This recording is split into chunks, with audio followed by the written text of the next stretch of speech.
श्री जगन्नाथ हर हर शंभु। आमे तो जानी गुरुवार दिन हूँ माँ लक्ष्मी बार। यह छड़ा गुरुवार हूँ बृहस्पति ग्रहराज बार। यही दिन ग्रहराज बृहस्पति पूजा करा जाए और विष्णु और माँ लक्ष्मी को मध्य पूजा करा जाए। चलतु एबे जानिबा बृहस्पति बारर पूजा विधि। आपण कौन कले गुरुवार दिन कौन कले घरे सुख शांति भरीज से विषय रे जानिबा। किछि लोक बृहस्पति बार बा गुरुवार दिन भगवान विष्णु स्वरूप भगवान बृहस्पति एवं कदली गछर पूजा करथांती। हिंदू धर्म रे बृहस्पति को बुद्धिर देवता बोली कहा जाए एवं कदली गछ पूजा हिंदू परंपरार अनुजाई बहुत शुभ होता है।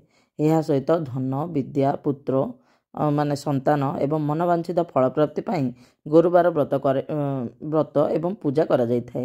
एबे चलंतु एही पूजा करिवार नियम जानिबा। जदि आपण बृहस्पति बार 7 पाଳି करुछंती सेतिरे हलदिया रंगर विशेष महत्व अछि। गुरुवार व्रत एवं पूजा कले घरे सुख शांति होइथाए। सुयोग्य जीवन साथी एवं जल्दी विवाह पाई गुरुवार व्रत करिया पाई कहा जाइथाए। किंबा आपण घरे ए सब जीवन भल दाम्पत्य जीवन भल से कटिबा पाई गुरुवार व्रत मध्य करा जाइथाए। एही दिन हलदिया रंगर बहुत महत्व अछि कारण भगवान विष्णु होचुंदी पीताम्बर एवं तांकर हलदिया रंग अत्यंत प्रिय। एही कारणरू गुरुवार दिन हलदिया जिनसर व्यवहार करा जाइथाए। एही व्रत रे दिन रे थर मात्र भोजन करा जाइथाए एवं व्रत करथिबा लोक चना डाली खाइबा उचित। पूजा विधि कौन आपण एही उपास निजर सामर्थ्य अनुसार करिपारिबे। गुरुवार दिन प्रभातर उठी जल्दी उठी स्नान करंतु।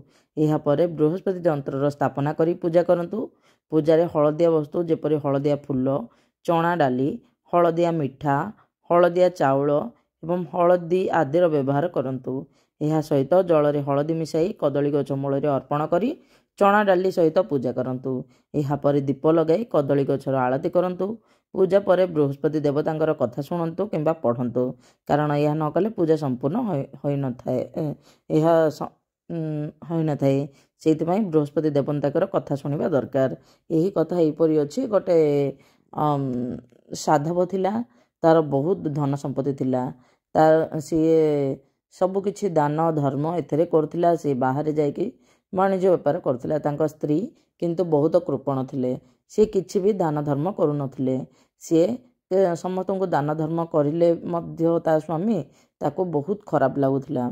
सेइथिपाई गोटे थर ता स्वामी बाहर को जाइथिले। जेतेबेले साधव बाहर को जाइथिले वाणिज्य व्यवसाय करिपा पई सेही समय रे बृहस्पति ग्रहराज आसी तांको देखा देले। माने गोटे ब्राह्मण रूप रे आसिले।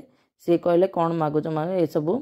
से स्त्री लोक कहले कि मु समस्त को दान धर्म करी करी मते विरक्त लाउची सेइथिपाई मते ए सबु धन संपत्ति किछि दरकार नाही।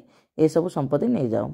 तो बृहस्पति कहे प्रभु कहले कि समस्त जदि धन संपत्ति अच्छी आपण समस्त को दान धर्म करि परिबे विद्यालय तैयारी करि परिबे बहुत भल काम करि परिबे समस्तर विवाह कार्य ए सब करि परिबे वो बहुत भल काम करि परिबे। जो गरीब लोक मानू से खाद्य दान करि परिबे खाद्य वस्त्र दान करि परिबे विद्यालय पोखरी पुष्करणी ए सब खोली परिबे। किंतु से कहला ना ना मु ए सब करिबे ने किपरि मोर ए सब मते ए सब भल लागु नै किपरि करी। से बृहस्पति भगवान कहले कि जदि तुमे गुरुवार दिन आमिष भोजन करिबो आउ भल से पाळिबनी तो मु संक्षिप्त रे कहूची तमे तमर सब संपत्ति क्षय जीव। से तीन थर गुरुवार दिन एमती कला बेलू तार सब संपत्ति क्षय गला और सी मृत्युवरण करगले। किंतु तांकर गोटे झील जो थिला से झील एकुटिया हो जाइथिला। तो जेतेबेले साधव वाणिज्य व्यवसाय आसिले सी देखिले कि तांको झील कांदुची और तांको स्त्री मृत्युवरण करचंती। से तांको स्त्री को तांको स्त्री तो मृत्युवरण कर सारिथिले। तांको झील को आश्वासन देले आउ तांको झील सहित अलग देश माने अलग जगह जाके रहिले। से जंगल रो काठ हाणी करुथिले। दिने तांको झील कहले कि मते दही खाइबा को इच्छा होउचे। से कहले माँ दही कोठरू आनिबी मो पाखरे तो पैसा नाही।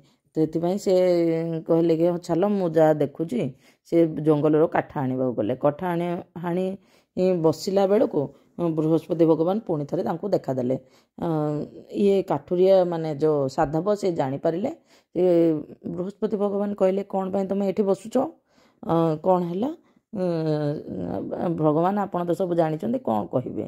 ତାପରେ ସେ କହିଲେ କି ନାଇଁ ନାଇଁ ଏମିତି କିଛି ନୁହଁ, ତୁମେ ନାଇଁ କି ଗୁଡ଼ ଆଉ ଚଣା ଆଣିକି ଭୋଗ ଲଗେଇକି ସମସ୍ତେ ବାଣ୍ଟିକି ଖାଅ, ତ ତୁମମାନେ ତୁମର ସବୁ ଦୁଃଖ ଦୂର ହେବ।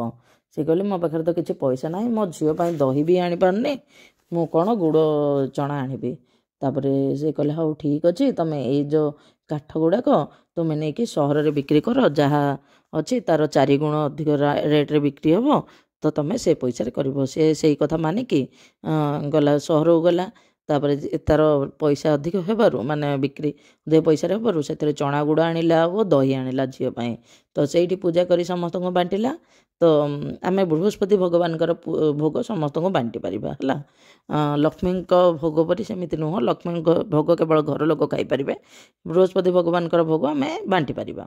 ତ ଚଣା ଗୁଡ଼ ଖାଇକି ତାପରେ ତାଙ୍କର ଟିକେ ଅବସ୍ଥାରେ ସୁଧାର ଆସିଲା। ତ ସେକେଣ୍ଡ ପାଳି ବେଳକୁ କ'ଣ ହେଲେ ସେ ଭୁଲିଗଲେ ପୂଜା କରିଲା ବେଳକୁ, ସେଇଥିପାଇଁ ବୃହସ୍ପତି ଭଗବାନ ଟିକେ ରାଗିଗଲେ। ସେମାନେ ସେଦିନ ସେମାନେ ରାଜ ଦରବାରକୁ କିଛି କାମରେ ଯାଇଥିଲେ। ସେତେବେଳେ ତାଙ୍କ ରାଣୀଙ୍କର ରାଣୀ ହାର ଚୋରି ହେଇଗଲା। ସେ ଭାବିଲେ କି ଏହି 2 ଜଣ ସାଧବ ତାଙ୍କ ଝିଅ ଚୋରି କରୁଛନ୍ତି, ସେଇଥିପାଇଁ ତାଙ୍କୁ ଜେଲରେ ରଖିଦେଲେ। ସେ ମନେ ପକାଇଲେ ମୁଁ ବୃହସ୍ପତିବାର ଆଜି ମାନେ ଗୁରୁବାର, ମୁଁ ବୃହସ୍ପତି ଭଗବାନଙ୍କର ପୂଜା କରିନି, କ'ଣ କରିବି। ତାପରେ ବୃହସ୍ପତି ଭଗବାନଙ୍କୁ ସେ ଡାକିଲେ ଯେ କହିଲେ କି ଯେଉଁ ଜେଲ ଯେଉଁଠି ଅଛି ସେ ପାଖରେ 2 ଟଙ୍କା ତୁମକୁ ମିଳିବ, ସେ 2 ଟଙ୍କାର ଚଣା ଗୁଡ଼ ଆଣିକି ତୁମେ ପୂଜା କରିବ ବାସ୍। ତ ସେ ଗୋଟେ ସ୍ତ୍ରୀ ଲୋକକୁ କହିଲେ, ଏଇ ସ୍ତ୍ରୀ ଲୋକ ମୋ ପାଇଁ ଟିକେ ଚଣା ଗୁଡ଼ ଆଣିଦିଅ, ମୁଁ ପୂଜା କରିବି। ତ ସେ କହିଲେ କି ମୋର ଟିକେ କାମ ଅଛି, ମୋ ପୁଅ ବୋହୂ କ'ଣ ପୂଜା କରିବା ମାନେ ସେମାନଙ୍କୁ ବନ୍ଦାପନା କରିବାକୁ ଯାଉଛି, ମୁଁ ଏବେ କରିପାରିବିନି। ସେ ପଳେଇଲା। ଦ୍ୱିତୀୟ ସ୍ତ୍ରୀ ଲୋକ ଆଉ ଜଣେ ଆସୁଥିଲା, ତାକୁ ଚଣା ଗୁଡ଼ ଆଣିବାକୁ କହିଲେ।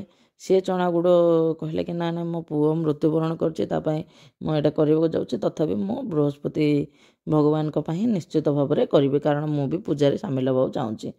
ତ ସେ ଚଣା ଗୁଡ଼ ଆଣିଲେ। ଚଣା ଗୁଡ଼ ଆଣିକି ଏସବୁ କଥା ଶୁଣିଲା ବେଳକୁ ତାପରେ ସିଏ ମଧ୍ୟ ଟିକେ ପ୍ରସାଦ ନେଲେ। ପ୍ରସାଦ ନେଇକି ଘରକୁ ଗଲା ବେଳକୁ ତା ପୁଅ ତ ମୃତ୍ୟୁବରଣ କରିଥିଲା। ସେ କହିଲେ ମୋ ପୁଅ ଏମିତି ଯେ ମୋ ପୁଅକୁ ଦେଖିବାକୁ ଚାହୁଁଛି। ତ ସେ ଯେଉଁ ଅମୃତ ଯେଉଁ ଭଗବାନଙ୍କର ଭୋଗ, ସେ ପୁଅର ପାଟିରେ ଟିକେ ପଞ୍ଚାମୃତ ଦେବାରୁ ପୁଅ ପୁଣି ଜିଇଁ ଉଠିଲା। ଇଆଡ଼େ ଯେଉଁ ପ୍ରଥମ ସ୍ତ୍ରୀ ଲୋକ ଯିଏ ଅବମାନନା କରିଥିଲା, ତାର ଅସୁବିଧା ହେଲା, ତା ପୁଅ ବୋହୂ ଏମିତି ପ୍ରୋବ୍ଲେମ୍ ହେଲାକୁ ସେ କାନ୍ଦିଲା। ତାପରେ ବୃହସ୍ପତି ଭଗବାନ କହିଲେ କି ତୁ ଏମିତି କରିବା କିଛି ଦରକାର ନାହିଁ, ତୁ ମୋର ପ୍ରସାଦକୁ ମାନେ ମୋର ଏମିତି କଲୁ, ସେଇଥିପାଇଁ ଏସବୁ ହେଲା। ତୁ ପୁଣି ସେ ପଞ୍ଚାମୃତ ଭୋଗ କରିକି ପଞ୍ଚାମୃତ ଆମ ପୁଅର ପାଟିରେ ଦେ, ସିଏ ଜିଇଁ ଉଠିବ। ସେ ମଧ୍ୟ ଏମିତି କଲା। ତାପରେ କ'ଣ ହେଲା, ବୃହସ୍ପତି ଭଗବାନ ରାଜା ରାଣୀ ସେଦିନ ଶୋଇଥିଲେ, ତାଙ୍କୁ କହିଲେ ତମର ମାଳି ସେଇ ଖୁଣ୍ଟରେ ଅଛି, ସେଇ 2 ଜଣ ନିର୍ଦ୍ଦୋଷ ତାଙ୍କୁ ଛାଡ଼ିଦିଅ। ତାପରେ ସାଧବ ତାଙ୍କ ଝିଅକୁ ଛାଡ଼ିଦେଲେ ଓ ତାଙ୍କୁ କିଛି ରାଜ୍ୟ ଦେଲେ ଓ ସେ ଝିଅକୁ ବହୁତ ଭଲ ଜାଗାରେ ବହୁତ ଧନ ସମ୍ପତ୍ତି ଦେଇକି ବାହାଘର କରାଇଲେ। ଏହା ହେଉଛି ବୃହସ୍ପତି ଭଗବାନଙ୍କର କଥା। ସେଇଥିପାଇଁ ଆପଣ ନିଶ୍ଚିତ ଭାବରେ ଏହି ପୂଜା, ଯଦି ଆପଣଙ୍କ ଘରେ ଦାମ୍ପତ୍ୟ କଳହ ରହୁଛି, ଏହି ଦିନ ନିଶ୍ଚିତ ଭାବରେ ଏହିସବୁ ପୂଜା କରିବେ। ତା'ର ଦେଖନ୍ତୁ ଆଉ ଗୋଟେ ବି କଥା ଅଛି, ଏହି ଦିନ ଆପଣ ମା ଲକ୍ଷ୍ମୀଙ୍କୁ ପାନପତ୍ର ଓ ଗୁଆ ଦେଇକି ପୂଜା କରିଲେ ବହୁତ ଶୁଭ ହୋଇଥାଏ। ଏହି ଦିନ ଆପଣ ଲୁଣ ଖାଇବାକୁ ବାରଣ କରାଯାଇଛି। ଏହି ଉପବାସରେ ପୁରା ଦିନ ଉପବାସ ପରେ ଥରେ ଭୋଜନ କରିବାକୁ କୁହାଯାଇଛି। ଏହି ଖାଦ୍ୟରେ ଚଣା ଡାଲି ବା ହଳଦିଆ ରଙ୍ଗର ଖାଦ୍ୟ ସେବନ କରିବାକୁ ନିଶ୍ଚିତ ଭାବରେ କୁହାଯାଇଛି। ଏହି ବ୍ରତର ବିଶେଷ କଥା ହେଉଛି ଲୁଣ ନିଷେଧ କରାଯାଇଛି ଏବଂ ଆପଣ ଏହି ଦିନ ନିଜ ଖାଦ୍ୟରେ ଲୁଣ ବ୍ୟବହାର କରିବା ଠିକ୍ ନୁହେଁ। ଯଦି ଆପଣଙ୍କର ଏହି ଦିନ ତ ବୃହସ୍ପତି ବାରରେ ଭଗବାନଙ୍କର ପୂଜା ଯଦି କରୁଛନ୍ତି, ଆପଣ ନିଶ୍ଚିତ ଭାବରେ ଲୁଣ ଖାଆନ୍ତୁ ନାହିଁ। ତା ଛଡ଼ା ଆପଣ ନହେଲେ ଯଦି ଲୁଣ ଛଡ଼ା ରହିପାରିବେନି ତ ସୌନ୍ଦର୍ଯ୍ୟ ଲବଣ ବ୍ୟବହାର କରିବେ, ଖାଲି ଲୁଣ ବ୍ୟବହାର କରିବେ ନାହିଁ।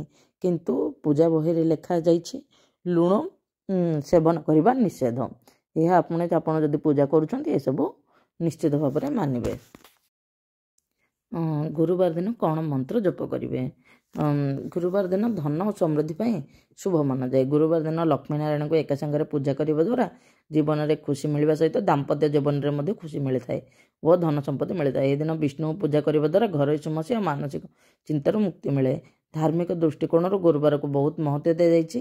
ଏହି ଦିନ ଆପଣ ବିଧିପୂର୍ବକ କିଛି ଉପାୟ କରନ୍ତି ତେବେ ଜୀବନରେ ସମସ୍ତ ପ୍ରକାର ସମସ୍ୟାରୁ ମୁକ୍ତି ମିଳିବ। ତେବେ ଚାଲନ୍ତୁ ଆମେ ଜାଣିବା ଗୁରୁବାର ଦିନ କରିବାକୁ ଥିବା କିଛି ଉପାୟ। ଏହି ଦିନ ସକାଳୁ ଉଠି ସ୍ନାନ କରିବେ। ସ୍ନାନ କରିବା ସମୟରେ ବୃହସ୍ପତି ଦେବଙ୍କର ମନ୍ତ୍ର କହିବେ। ଓମ୍ ବ୍ରୂମ୍ ବୃହସ୍ପତାୟ ନମ ମନ୍ତ୍ର ଜପ କରିବେ। ତାପରେ ହଳଦିଆ ବସ୍ତ୍ର ପିନ୍ଧିବେ। ତାପରେ ବିଷ୍ଣୁଙ୍କ ପ୍ରତିମା ଆଗରେ ଦୀପ ଜଳାଇବେ। ବିଷ୍ଣୁଙ୍କୁ ହଳଦିଆ ଫୁଲ ଓ ତୁଳସୀ ପତ୍ର ଅର୍ପଣ କରି ପୂଜା କରିବେ। ନିଜ ମୁଣ୍ଡରେ ହଳଦୀ, ଚନ୍ଦନ କିମ୍ବା କେଶର ତିଲକ ଲଗାଇବେ। ଆପଣ ଗୁରୁବାର ବ୍ରତ ଦେଖନ୍ତୁ, କଦଳୀ ଗଛ ବୃହସ୍ପତି ଭଗବାନଙ୍କୁ ପୂଜା କରିବେ। ଏହାଦ୍ୱାରା ବୈବାହିକ ଜୀବନରେ ଖୁସି ଆଣିବ। ଏହି ଦିନ ହଳଦିଆ ବସ୍ତ୍ର ଧାରଣ କରିବା ବହୁତ ଶୁଭ ହୋଇଥାଏ। ଆପଣ ଗୁରୁବାର ଦିନ ସତ୍ୟନାରାୟଣ ବ୍ରତ କଥା ଯଦି ପଢ଼ିବେ ବହୁତ ଭଲ। ତାପରେ ଭଗବାନ ବୃହସ୍ପତିଙ୍କ ମନ୍ତ୍ର ହେଉଛି ଓମ୍ ବ୍ରୂମ୍ ବୃହସ୍ପତାୟ ନମ, ଓମ୍ କ୍ଲିଂ ବୃହସ୍ପତାୟ ନମ, ଓମ୍ ଗ୍ରାଂ ଗ୍ରିଂ ଗ୍ରସ ଗୁରବେ ନମ, ଓମ୍ ହଂ ଶ୍ରୀଂ ବୃହସ୍ପତାୟ ନମ, ଓମ୍ ଗୁଂ ଗୁରୁବେ ନମଃ। ବିଦ୍ୟାରମ୍ଭେ ଗୁରୁ ଶ୍ରେଷ୍ଠ। ବୃହସ୍ପତି ଭଗବାନ ହେଉଛନ୍ତି ବିଦ୍ୟାର ଦେବତା। ସେଇଥିପାଇଁ ଗୁରୁବାର ଦିନ ଆପଣ ବିଦ୍ୟାରମ୍ଭ କଲେ ବହୁତ ଶୁଭ ହୋଇଥାଏ। ଏହା ରହିଲା ଆମର ଗୁରୁବାରର କଥା। ଆପଣଙ୍କୁ ଯଦି ଏହି ତଥ୍ୟ ଭଲ ଲାଗିଲା ନିଶ୍ଚିତ ଭାବେ ଲାଇକ୍, ସେୟାର ଆଣ୍ଡ ସବସ୍କ୍ରାଇବ୍ କରିଦେବେ। କମେଣ୍ଟରେ ଜୟ ଶ୍ରୀ ଜଗନ୍ନାଥ ଲେଖିଦେବେ। ଜୟ ଶ୍ରୀ ଜଗନ୍ନାଥ। ହର ହର ଶମ୍ଭୁ।